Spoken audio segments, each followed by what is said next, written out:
Imagine winning the Masters, slipping into that legendary green jacket, and still being the most hated man in golf. That's not a hypothetical. That's Patrick Reed's actual life. And his story, from golden prodigy to golf's ultimate pariah, might be the wildest rise and fall the sport has ever seen. Let's go back to the very beginning. Patrick Nathaniel Reed was born on August 5, 1990, in San Antonio, Texas, and grew up in Baton Rouge, Louisiana.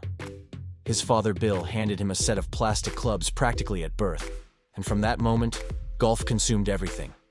By the time Reed reached University High School, he wasn't just good, he was dominant.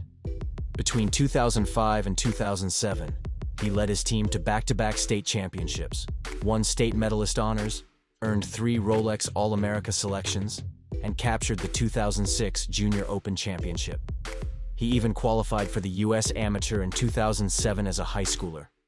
Every top college program in the country wanted him. Reed chose the University of Georgia, one of the most prestigious golf programs in America. The future looked absolutely limitless. He was being talked about as the next great American golfer. But here's where the story takes a dark turn nobody saw coming. Within a single year, Reed was gone, dismissed from the Georgia golf team under a cloud of controversy. The university never gave a detailed public explanation, but the whispers from inside the locker room painted an ugly picture. According to journalist Shane Ryan's reporting in his book, Slaying the Tiger, later backed publicly by multiple former teammates who confirmed the accounts, Reed was accused of cheating during qualifying rounds and stealing from the team locker room. A Scotty Cameron putter worth hundreds of dollars, a watch, and $400 in cash, all vanished from the Georgia locker room. When Reed showed up the next day flashing a wad of bills, he claimed he'd hustled a professor on the golf course. But when a suspicious teammate checked with the professor directly, the man had no idea what Reed was talking about. He hadn't played golf with Reed in weeks. Georgia's assistant coach, Jason Payne, later confirmed the accuracy of Ryan's reporting, saying, "It was Patrick as a person that we chose not to associate with." The story reported by Shane Ryan is an accurate account of his college career at UGA, including the suspicions held by his former teammates. Reed denied all of it, blaming his dismissal entirely on 2 alcohol-related violations and an underage drinking arrest. He transferred to Augusta State University, and in a twist that only sports can deliver, he became the backbone of the team. Reed won a perfect 6-0 in match play, and led Augusta State to back-to-back NCAA national championships in 2010 and 2011. On paper, it looked like redemption, but behind the scenes, the drama followed him. Former teammates anonymously came forward saying Reed had shaved strokes off his scorecard during 2 separate qualifying rounds. When confronted at a team meeting, sitting across a long table with his coach and teammates going through both rounds hole by hole, Reed got defensive. He refused to admit anything, and reportedly became aggressive with the nicest guy on the team. The situation deteriorated so badly that his teammates actually voted to kick him off the squad. Only his coach, Josh Gregory, stepping in, saved him from expulsion. And here's the detail that tells you everything. In Reed's final college match, his own Augusta State teammates rooted against him, cheering for his opponent, Harris English, from his old Georgia team. Your own teammates hoping you lose. Let that sink in for a second. But talent doesn't care about popularity. And Patrick Reed had talent in spades. He turned pro in 2011 at 20 years old, with his fiancée Justine caddying for him at Q School. After grinding through sponsor exemptions and Monday qualifiers in 2012, making 7 cuts in 12 events, and banking over $300,000, he secured his PGA Tour card. By August 2013, he had his first tour victory at Doral, pocketing $1.53 million, beating Bubba Watson by a stroke, and becoming the youngest World Golf Championship winner in history. He joined Tiger Woods, Phil Mickelson, Rory McIlroy, and Sergio Garcia as only the 5th player since 1990 to win 3 PGA Tour titles before turning 24. Reed was undeniably ascending. The golf world had no choice but to pay attention. But it's what he said next that lit the entire sport on fire. Standing at the podium after the biggest win of his young career, Reed looked directly into the cameras and declared, "I believe in myself, especially with how hard I've worked. I'm one of the top 5 players in the world. I feel like I've proven myself." His actual world ranking at that exact moment? 44th. And he hadn't even played in a single major championship yet. Golf is a sport built on humility and quiet respect. Legends like Nicklaus and Palmer let their clubs do the talking. Even Tiger Woods rarely boasted without a closet full of majors to back it up. The quote blew up on social media. Fellow pros quietly shook their heads. Fans called him delusional, arrogant, and breathtakingly disrespectful. That single soundbite haunted him for 6 years. It took him until 2020 to even briefly crack the world's top 10. But here's the uncomfortable truth about Reed. Love him or hate him, the man kept winning. Now pay close attention, because this is where everything shifted. At the 2016 Ryder Cup at Hazeltine, Reed transformed into something golf had never quite seen.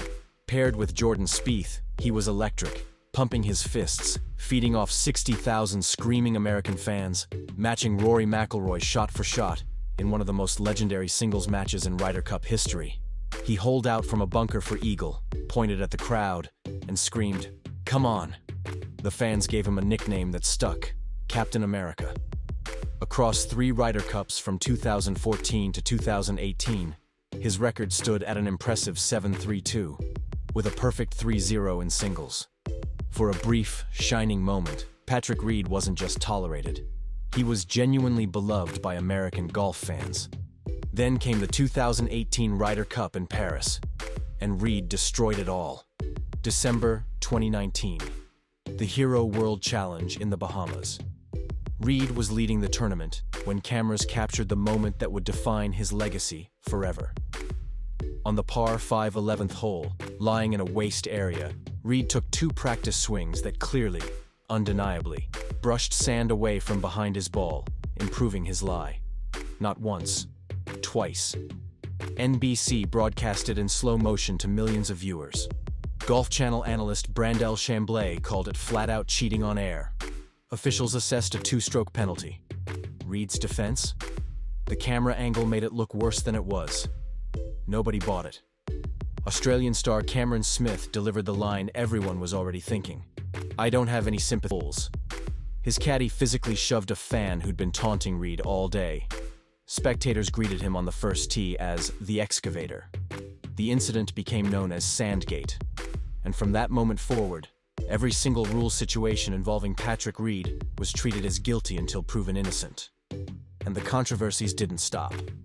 In January 2021, at the Farmers Insurance Open, Reed claimed an embedded ball and took free relief before an official could arrive to verify it.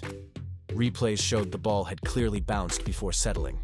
He won that tournament by 5 strokes, the biggest margin of his entire PGA Tour career. But even in total dominance, public opinion ruled against him. Then, in June 2022, Reed made his most explosive move yet. He joined Live Golf, the Saudi-backed rebel league, in one of the first waves of defections from the PGA Tour. And he didn't go quietly. He filed a $750 million defamation lawsuit against Golf Channel, Brandel Chambly, and over a dozen journalists and media outlets. The suit accused them of conspiring with the PGA Tour to destroy his reputation, create hate, and a hostile work environment. He later expanded the litigation, seeking over $1 billion in combined damages across 2 lawsuits targeting 18 total defendants. In September 2023, a federal judge dismissed both lawsuits with prejudice, meaning they can never be refiled. The judge ruled Reed completely failed to prove actual malice and ordered him to pay the defendants legal fees, concluding the case was more about silencing critics than pursuing justice. The billion-dollar gamble didn't rehabilitate his image. It cemented his reputation as golf's most litigious and combative personality. On the LIV circuit, Reed competed for 4 full seasons. He earned an estimated $42 million and won one event, LIV Dallas. But the competitive fire he'd always thrived on was slowly fading. Then, in January 2026, after winning the DP World Tour's Dubai Desert Classic, Reed stunned the golf world with a bombshell announcement. He was leaving Live and returning to the PGA Tour. "After winning, I realized just how much I missed the grind and the dogfight," he told ESPN. He won't qualify for the player equity program until 2030. He's 35 years old. The window is closing fast. And the golf world has a very, very long memory. Some see Patrick Reed as the most misunderstood competitor in golf. A fierce, self-made talent who refused to play country club politics, who didn't fit the mold, and got punished for it. Rory McIlroy himself has said he respects Reed's toughness and believes he's often misjudged. But others see something far darker, a serial rule-bender who burned every bridge he ever crossed, with teammates, fellow pros, the media, and his own family, and then blamed everyone else for the fire. PGA Tour Pro. Kevin Kisner once delivered perhaps the most savage line ever spoken about a fellow golfer. "I don't know that they'd piss on him if he was on fire." That's not dislike. That is deep personal hostility from inside the ropes. So is Patrick Reed truly a villain? Or is he just the most honest version of what golf doesn't want to admit about itself? Drop your answer in the comments. This debate doesn't have an easy answer. And if this story gripped you from the very first line, smash that like button, share this video with every golf fan you know, and hit subscribe so you never miss another deep dive. Trust me, the next story we've got coming is even crazier. You don't want to miss it.